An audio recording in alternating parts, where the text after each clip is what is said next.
Buenas tardes, profesor Jorge Murillo. Mi grupo del 11 de tecnología conformado por mi persona Montoya Kevin, Morales Santiago, Rebolledo Kevin, Rivera Yosmar y Vargas Kevin, le vamos a hablar un poco sobre por qué y cuándo se inicia el periodo revisionista de la historia de Panamá, en qué consistió y cuáles fueron las luchas más emblemáticas que representan, y por qué y cuándo se inicia el periodo abolicionista de la historia de Panamá, en qué consistió, cómo culminó y cuáles fueron las luchas más emblemáticas que lo representan. Kevin Montoya. El periodo revisionista de Panamá surgió como respuesta a las desigualdades generadas por los tratados de control de Estados Unidos sobre la zona del canal.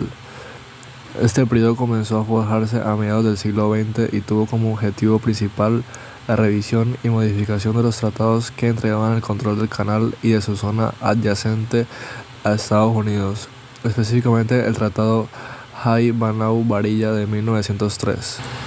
En este contexto, la relación de Panamá con Estados Unidos se caracterizó por una independencia económica y política que limitaba la soberanía panameña sobre su propio territorio, lo que provocó un sentimiento de frustración y nacionalismo entre la población. Esa tensión fue creciendo con el tiempo y eventualmente dio origen a un movimiento organizado que buscaba la recuperación de la soberanía total del canal. Número 2. Causas y orígenes del sentimiento revisionista.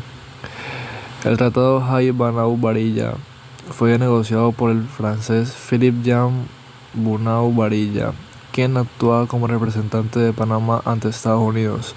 Sin embargo, este tratado otorgó a Estados Unidos derechos de control casi total sobre la construcción, operación y defensa del Canal de Panamá, así como una franja territorial de aproximadamente 16 kilómetros de ancho, conocida como la Zona del Canal. Esta área operaba bajo jurisdicción estadounidense, lo cual generaba una separación política y física entre la población panameña y una porción significativa de su propio territorio. Para muchos panameños, el tratado era injusto y reflejaba una situación de desigualdad, ya que el país no había tenido una participación activa en su negociación. A medida que pasaban los años, se fue consolidando un sentimiento de descontento, especialmente entre los jóvenes y las clases trabajadoras, quienes comenzaron a ver la presencia de Estados Unidos como una limitación a su soberanía y su desarrollo como nación independiente. Número 3. Primeras luchas y movimientos nacionalistas. El rechazo del convenio Filios-Hines en 1947 fue uno de los primeros logros del movimiento nacionalista en Panamá. Este convenio proponía la instalación de más bases militares estadounidenses en territorio panameño, lo cual generó una fuerte oposición entre la población. Las protestas encabezadas por estudiantes y sindicatos culminaron con la derogación del convenio, demostrando que el país estaba dispuesto a defender su soberanía y que había una capacidad de organización y resistencia significativa. Estos movimientos fueron consolidando una identidad nacional basada en la defensa del territorio y los derechos panameños sobre el canal. Además, comenzaron a surgir agrupaciones políticas y civiles con una postura crítica hacia la presencia estadounidense, tales como Acción Comunal en los años 30 y el Frente Patriótico de la Juventud en los 40 y 50, que buscaban mayor independencia económica y política para el país. Santiago Morales, la Operación Soberanía 1958. En 1958, un grupo de estudiantes panameños llevó a cabo un acto simbólico conocido como Operación Soberanía, en el cual intentaron izar la bandera panameña en la zona del canal. Esta acción buscaba hacer visible la exigencia de que Panamá tuviera una presencia simbólica en la zona y que su bandera ondeara en el territorio controlado por los Estados Unidos. Aunque el evento fue reprimido, marcó un punto de inicio importante en la movilización popular y en la organización de protestas que abogaban por la soberanía el Día de los Mártires, 9 de enero de 1964. Uno de los momentos más trágicos y decisivos del periodo revisionista fue el Día de los Mártires, el 9 de enero de 1964. Ese día, estudiantes panameños intentaban nuevamente izar la bandera nacional en la zona del canal, específicamente en una escuela en el área de Balboa. Este acto derivó en un enfrentamiento violento con ciudadanos y fuerzas estadounidenses que se saldó con la muerte de al menos 21 panameños y decenas de heridos. El impacto de estos eventos fue tan profundo que llevó a una ruptura temporal de las relaciones diplomáticas entre Panamá y Estados Unidos. Además, a nivel internacional, muchos países comenzaron a mostrar su apoyo a la causa panameña, y la Organización de las Naciones Unidas, ONU, pidió que ambas naciones revisaran sus relaciones y tratados vigentes. La Declaración de Chiari, 1964. A raíz de los eventos del 9 de enero de 1964, el entonces presidente de Panamá, Roberto Chiari, asumió una posición firme y defendió la soberanía de Panamá en foros internacionales, logrando que el país recibiera apoyo de diversas naciones. La consolidación del movimiento nacionalista, décadas de 1960 y 1970. Después del Día de los Mártires, la lucha por la soberanía adquirió un carácter más organizado y sistemático.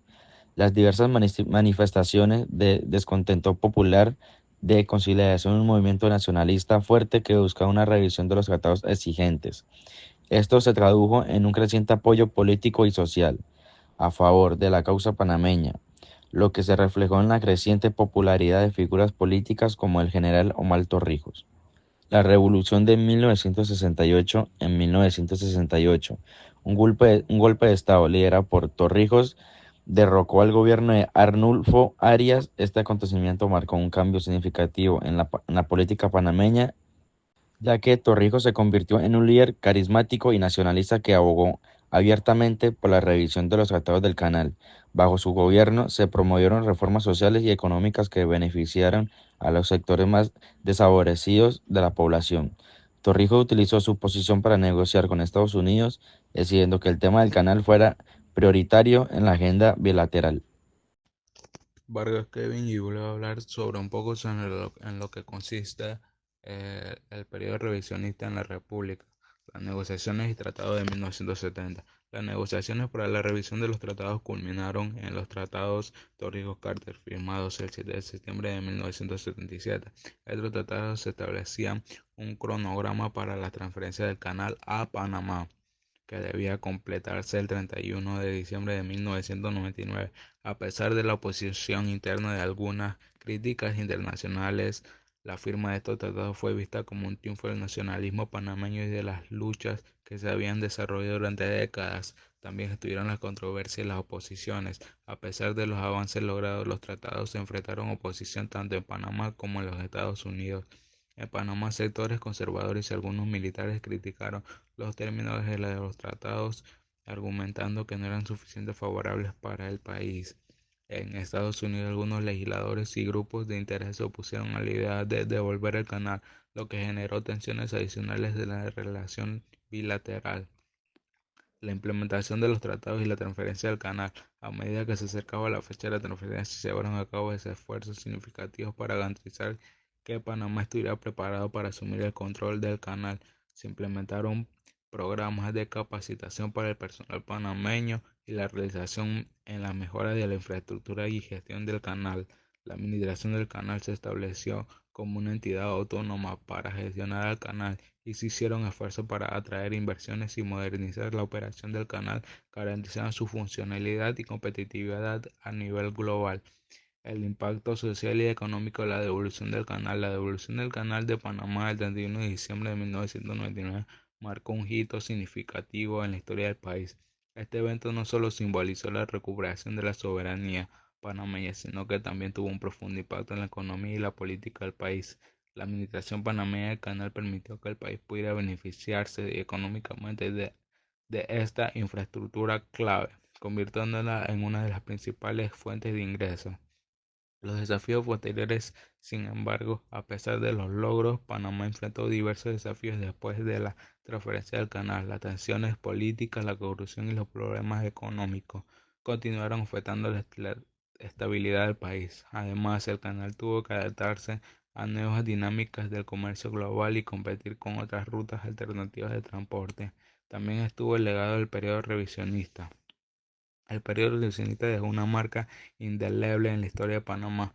Representó un proceso de construcción de identidad nacional y resistencia que ayudó a forjar una nación más unida en torno a la soberanía y el desarrollo. La lucha por el canal se convirtió en un símbolo del nacionalismo panameño y el legado de aquellos que lucharon por la soberanía que presente en la memoria colectiva del país. conclusiones, en el periodo del revisionismo de Panamá no solo se define por la lucha de soberanía del canal, sino que también simboliza un cambio profundo en la percepción de la entidad nacional y la autodeterminación. La historia de este periodo es un recordatorio de la resistencia y la lucha por los derechos soberanos son fundamentales para el desarrollo de una nación. ¿Por qué y cuándo se inició el periodo abolicionista de la historia de Panamá y en qué consistió, cómo culminó, cuáles fueron las luchas más emblemáticas que lo representaron? El periodo abolicionista en la historia de Panamá fue un proceso complejo influenciado tanto por el contexto internacional como por las condiciones internas del istmo. Este periodo no solo significó la lucha por la libertad de las personas esclavizadas, sino también un enfrentamiento cultural y social contra un sistema profundamente arraigado. Inicio del periodo abolicionista y sus causas. La esclavitud en el Istmo de Panamá comenzó con la llegada de los colonizadores españoles a América en el siglo XVI. Los esclavos africanos fueron traídos para suplir la mano de obra de actividades económicas de la gran demanda, como la construcción de infraestructura y el trabajo en las minas. Panamá, por su ubicación estratégica, se convirtió en un punto importante del comercio de esclavos, sobre todo a través de los puertos de Portobelo y Nombre de Dios. Miles de africanos fueron vendidos y forzados a trabajar en condiciones inhumanas.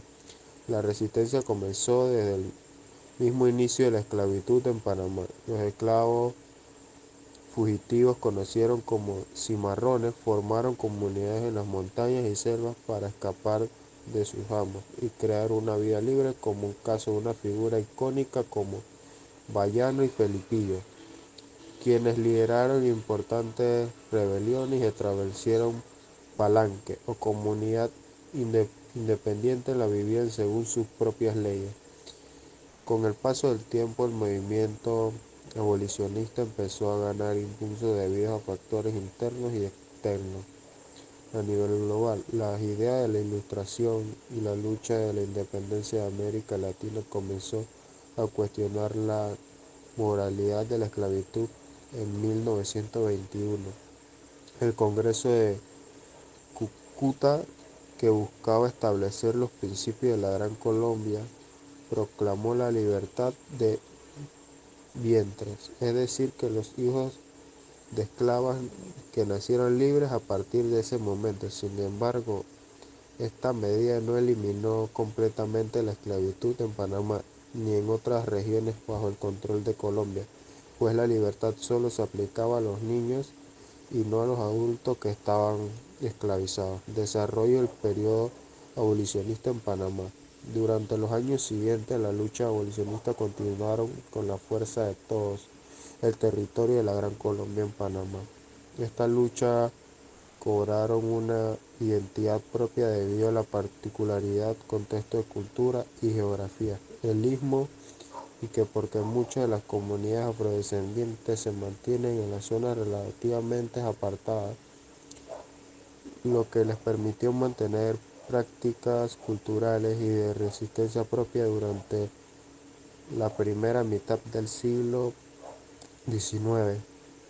La impresión sobre el gobierno de la Nueva Granada, Colombia, aumentó en parte por el papel del liderazgo de afrodescendientes, en parte por el apoyo de sectores de la élite liberal que empezaron a cuestionar la esclavitud como un sistema injusto e incompatible con los principios republicanos que buscaban promover. En 1851, el movimiento abolicionista logró uno de sus mayores éxitos cuando el presidente José Hilario López, con el apoyo de otros líderes como José de Ovaldía, promulgaron la ley que abolía la esclavitud en todo territorio de la Nueva Granada, incluso Panamá. Esta ley fue a paso histórico, pues estableció que a partir del 1 de enero de 1852 todos los esclavos serían liberados y disfrutarían de los mismos derechos que el resto de ciudadanos. Esta abolición fue un resultado de la década de la presión y resistencia tanto a nivel local como la esfera de la Gran Colombia. Yosmar Rivera. Luchas emblemáticas en el periodo abolicionista. Las luchas más emblemáticas durante el periodo abolicionista en Panamá incluyen tanto los actos de resistencia individual y colectiva de los cimarrones como las acciones de líderes y políticos que apoyaron la causa abolicionista. Los siguientes son algunos de los episodios y figuras más destacados. La resistencia de los cimarrones. La historia de los esclavos que escaparon y formaron comunidades autónomas es central. En el movimiento abolicionista, estos cimarrones no solo lograron escapar del yugo de la esclavitud, sino que también establecieron comunidades con estructuras propias, como el Palenque de Bayano, quien lideró una de las mayores revueltas de esclavos. Estos actos de resistencia contribuyeron a crear una conciencia de libertad y autonomía que fue heredada por las generaciones siguientes. La influencia del Congreso de Cúcuta, la libertad de vientre. Promulga en 1821. Fue un paso inicial en la lucha por la abolición total, aunque insuficiente para garantizar la libertad completa de los esclavos adultos. Sin embargo, fue una medida que permitió que los movimientos abolicionistas ganaran fuerzas en los años posteriores y estableció un precedente legal contra la esclavitud en el Istmo. La ley de abolición en 1851. Este fue el punto culminante del movimiento abolicionista en Panamá, cuando finalmente se decretó la libertad de todos los esclavos. La promulgación de esta ley fue el resultado de una lucha constante, en la que participaron tanto los esclavos y sus descendientes como políticos liberales que buscaban modernizar la sociedad y eliminar las prácticas coloniales. La ley incluyó disposiciones para proteger a los libertos y garantizar que sus derechos fueran respetados, aunque su implementación enfrentó resistencias en algunos sectores. Culminación y legado del periodo abolicionista. La abolición formal de la esclavitud en Panamá en 1851 marcó el fin de un sistema opresivo, pero no eliminó completamente las desigualdades que enfrentaban las comunidades afrodescendientes. Tras la abolición, muchos esclavos y sus descendientes continuaron enfrentando discriminación y dificultades para acceder a derechos básicos. La ley de 1851 fue solo el inicio de un proceso largo y difícil hacia la igualdad. Un proceso que aún hoy sigue vigente en muchas formas de lucha por la inclusión social y el reconocimiento cultural de las comunidades afrodescendientes en Panamá. En resumen, el periodo abolicionista en Panamá fue un proceso complejo que reflejó las tensiones sociales y políticas de la época. Aunque la abolición formal de la esclavitud fue un logro significativo, el camino hacia la libertad e igualdad real para las comunidades afrodescendientes en Panamá continuó siendo difícil en las décadas siguientes. Las luchas y sacrificios de los cimarrones y líderes afrodescendientes permanecen como un testimonio de resistencia y como un recordatorio de la importancia de defender los derechos humanos en todas sus formas.